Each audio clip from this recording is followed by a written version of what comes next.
Good afternoon. I'm just fooling around with the Bobcat a little bit. Last night I took the grill off here and blew it out and sprayed on some new. It was starting to get rusty. That's where my hydro cooler, radiator, and oil reservoir feed are for this machine.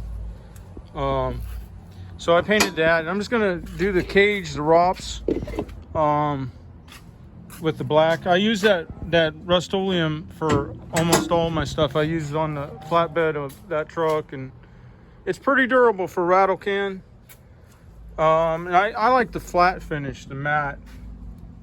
And that's what I use. And then out of the professional strength, that's the Kubota. I think it's turbo. I think it's 70 horse or something. I had to put a new muffler on it the other day. And I wanted to get a flap here because I'm afraid of rain getting into that muffler. I do cover it most of the time, but sometimes the tarp blows off. But yeah, I use this Rust-Oleum professional strength, and it comes out really well. It's not like a regular rattle can. Usually I'll scuff it up and then clean it with some brake cleaner or something and put the rust reformer on. And then this is a top coat. And it does a pretty good job, really, for a rattle can. So I'm just trying to open up the Bobcat here. Because if I tip the ROPS back, it can... I've already got one side and got the nut and bolt off of it.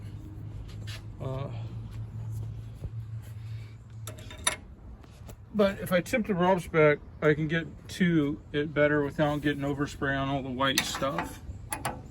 So on these bolts, I lost the cushion, or the cushion's rotted out actually on it. There was, from the factory, it had some kind of large washer or whatever. I'll show you here when I flip it up. So what I did was I made some. Let me get this. Oh.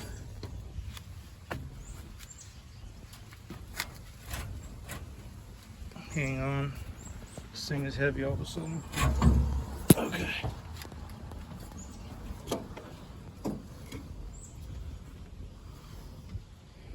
Okay.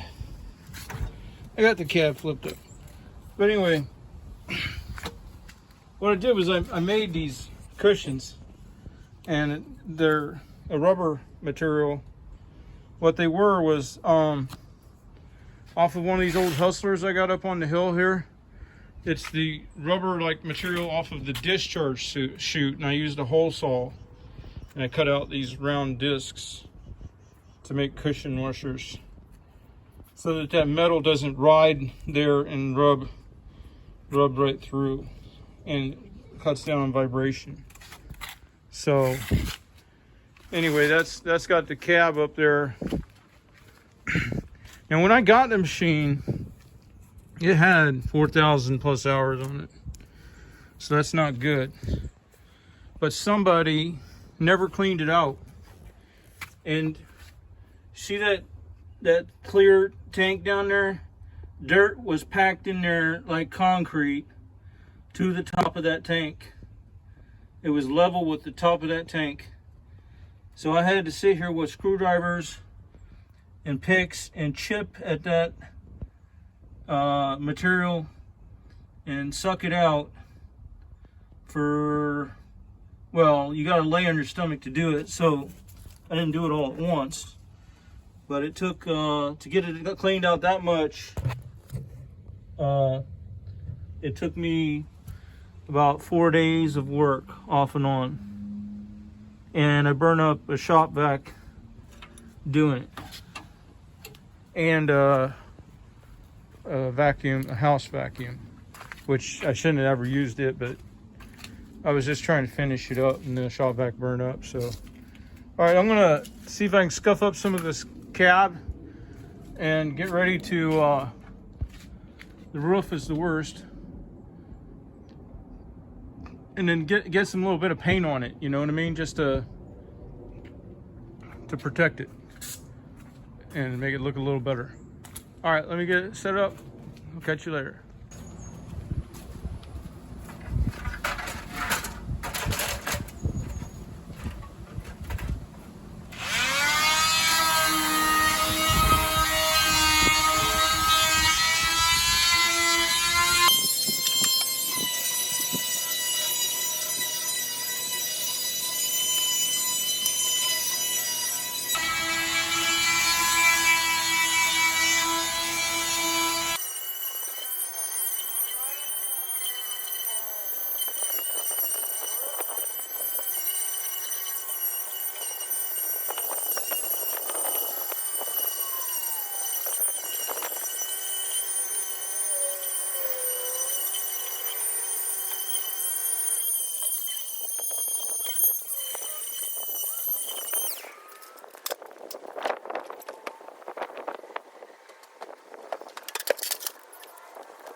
So I got a little bit more to do around that back window, and I noticed probably a branch or something hit that back window and it's nearly pushed in.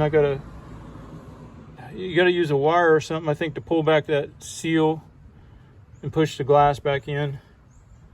Although I wonder if that glass helps keep the heat off of the operator or if it puts more heat on it. But the top looks good enough for now. It ain't dry yet, so that'll even out when it dries. Professional can, it comes out in a wider fan, so it lays out better. The other stuff, you know, you got to use it though to do the rust proofing. But I got the back window to do, and then around the front by the lights, and then that'll keep that from rusting any worse than it was. But where I've used it before and it's given me very good results, and I use those two in conjunction together all the time, the rust inhibitor or rust converter by Rust-Oleum and the professional flat. And I've done this bed. Now there's been skid steer buckets put on here and drug on it, and this here wouldn't even be like this except for I had some diamond plate up here and I cut it with a cutting wheel. Otherwise that mark wouldn't even be there. But yeah, the durability is pretty good. Pretty good hardness considering it's a rattle can. And the nice thing is that you can touch up real easily, and it blends in real nice, especially when you use the matte finish. And then this bed I painted with it too. This bed I got to still pull off and re-weld it underneath. I haven't finished building it. I was hoping to make a mow truck where I can put a ramp gate on the back, a Z-fold, and put a mower right on the truck and skip a trailer. But anyway, I just wanted to show you what I use.